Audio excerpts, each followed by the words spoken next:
Kesempatan kali ini kami akan menyampaikan hasil diskusi kami terkait dengan review berita tentang ekonomi mikro. Nah, kami mengangkat berita tentang harga daging sapi mahal pedagang campur adonan bakso dengan daging ayam. Nah, berita ini atau kondisi ini terjadi di Kota Semarang. Ini dikarenakan terjadinya kelangkaan daging sapi akibat dari tingginya permintaan kebutuhan daging sapi yang tidak diimbangi dengan tersedianya stok daging sapi di daerah Kota Semarang. Nah, bagaimana kondisinya? Ketika kita lihat data ketergantungan terhadap produk impor atau impor dependency rasio dari tahun 2019 sampai 2023, ketergantungan terhadap produk impor ini terus mengalami kenaikan. Dan kemudian ketika kita lihat proyeksi produksi dan konsumsi daging sapi nasional dari tahun 2023 sampai 2027, defisit defisit produksi terus mengalami peningkatan. Nah, kaitannya bagaimana kaitannya dengan teori ekonomi mikro? Dapat kita lihat dalam dua aspek. Yang pertama itu aspek produksi dan penawaran.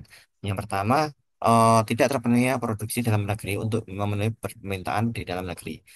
Dan ini tergambar dalam perkembangan produksi daging sapi di grafik sebelah kanan yang cenderung stabil, tidak mengalami kenaikan. Kemudian yang kedua, meningkatnya ketergantungan terhadap produk sapi impor. Dan yang ketiga adalah produk sapi lokal terus mengalami penurunan dikarenakan penyakit mulut dan kuku. Dan ini sejalan dengan penelitian Sangke et al. Tahun 2023.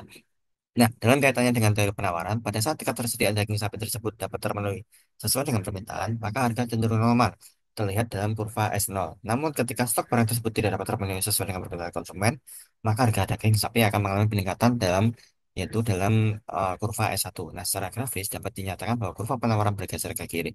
Selanjutnya akan disampaikan oleh rekan saya, silakan.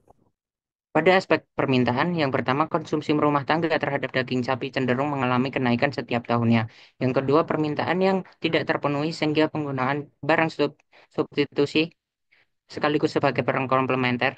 Yang ketiga, penambahan jumlah penduduk berdampak pada naiknya permintaan daging sapi bisa dilihat pada grafik tersebut. Kemudian aspek permintaan dalam kaitannya dengan teori permintaan, pada saat harga daging sapi tersebut cenderung normal, maka permintaan daging tinggi. Namun, ketika harga daging tersebut mengalami kenaikan atau peningkatan, maka permintaan akan mengalami penurunan. Secara grafis, dapat dinyatakan bahwa kurva permintaan bergeser ke arah kiri.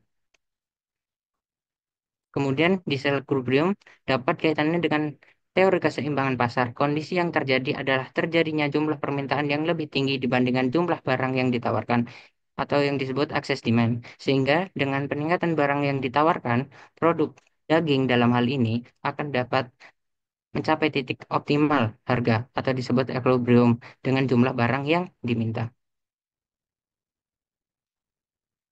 Sekian presentasi dari kelompok kami. Terima kasih.